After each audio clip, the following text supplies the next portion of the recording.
हाँ जी, क्या आप लोगों ने मेरी नई ई बुक खरीदी है? How to grab international export customers of textiles and garments. उसमें यान भी है, फैब्रिक भी है।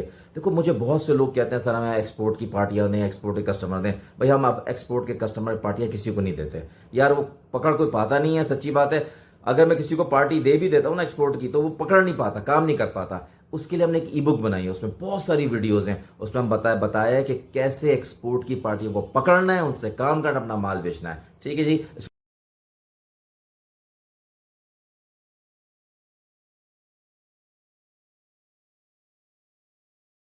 है आज का हमारा कोर्स है वेट डाइंग के बारे में। Vat dyeing, indanthrene dyeing, indigo dyeing, ये सारी की चीज़ें होती हैं।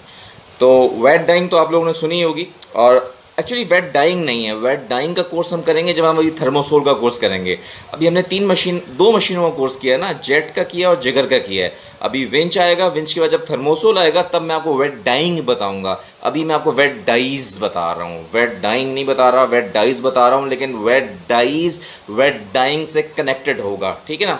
अच्छा जी, सबसे पहले तो अब आप समझो वेट डाइंग क्या है। देखो, वेट डाइंग बहुत पक्के कलर होते हैं, बहुत मजबूत कलर होते हैं और नेचुरल फाइबर पे यूज होते हैं। जैसे बोले तो कॉटन, कपास जो है वो नेचुरल फाइबर है ना, कुदरती फाइबर है, उसके ऊपर इस्तेमाल किए जाते हैं। यानी कॉटन का कपड़ा हो उसके ऊपर इस्तेमाल किए जाते हैं। ब्लेंडेड में भी किए जाते हैं, ऐसी बात नहीं है। अगर पीसी हो, पॉली कॉटन हो, तो कॉटन पोर्शन पे वैट होता है और ब्लेंडेड यानी पॉलिस्टर पोर्शन पे डिस्पर्स होता है। ये वो जब मैं आपको मशीन का कोर्स कराऊंगा ना, थर्मोसोल का, तब बताऊंगा।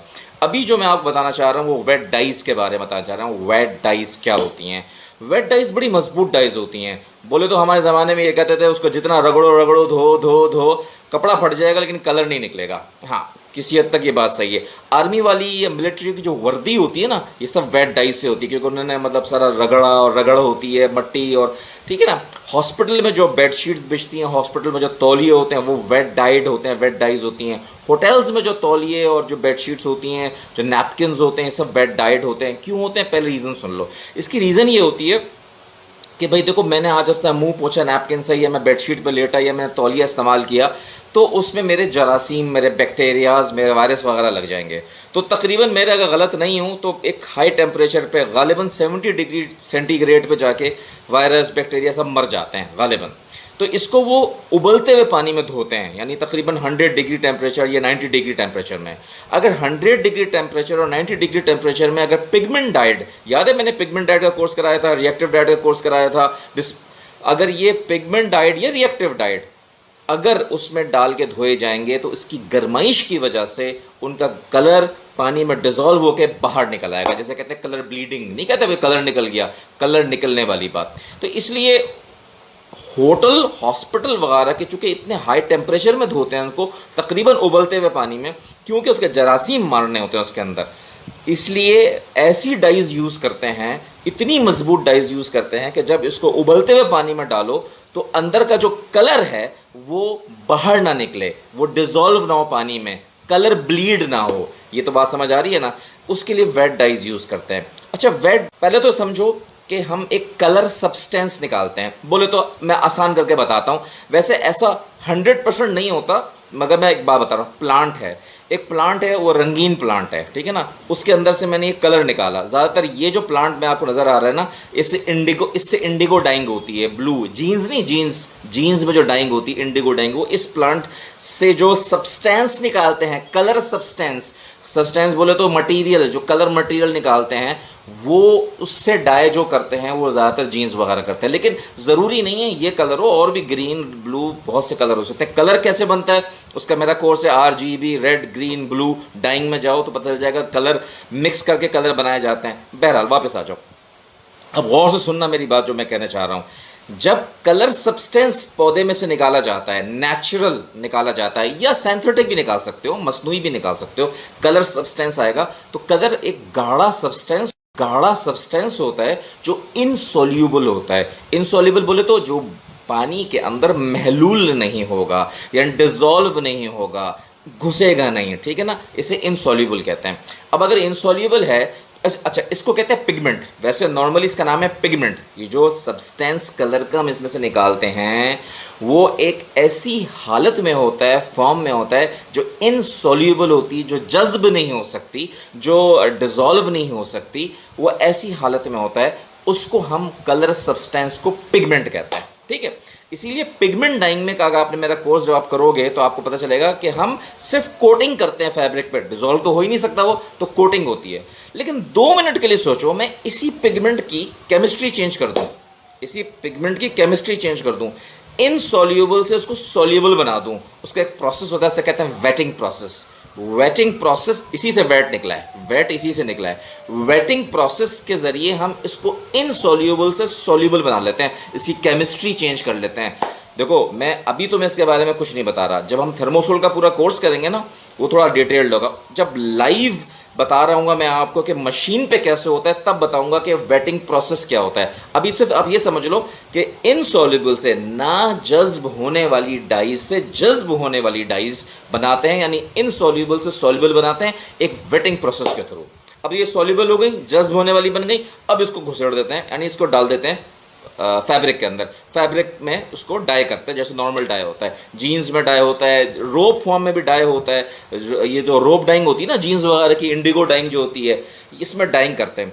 डाइंग करने के बाद अब क्या हुआ कि वो गौर सुनना, वो डाइज जो इनसॉल्युबल थी, जो जज्ब नहीं होती थी, जो महलूल नहीं होती थी, हमने उनको महलूल केमिस्ट्री चेंज करके उनके इलेक्ट्रॉन वगैरह चेंज करके उनका यानी सिस्टम चेंज करके उनको जज्ब करने की कैफियत दी और फाइबर के अंदर, कपड़े के अंदर घुसेड़ दिया, कपड़े के अंदर डाल दिया। अब कपड़े के अंदर आ गई, लेकिन देखो अब मैं इस कपड़े को अगर धोऊंगा गर्म पानी से तो वापस निकल जाएंगी।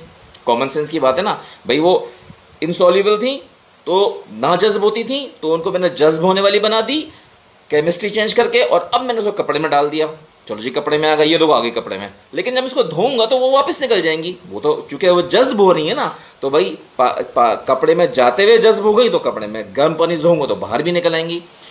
जब वो कपड़े के अंदर पहुंच जाती, जैसे मिसाल दे रहा हूं, ये पहुंच गई हैं, तब मैं एक प्रोसेस करता हूं, उसे कहते हैं रीऑक्सीडेशन। मेरा ख्याल है हाँ रीऑक्सीडेशन कहते हैं।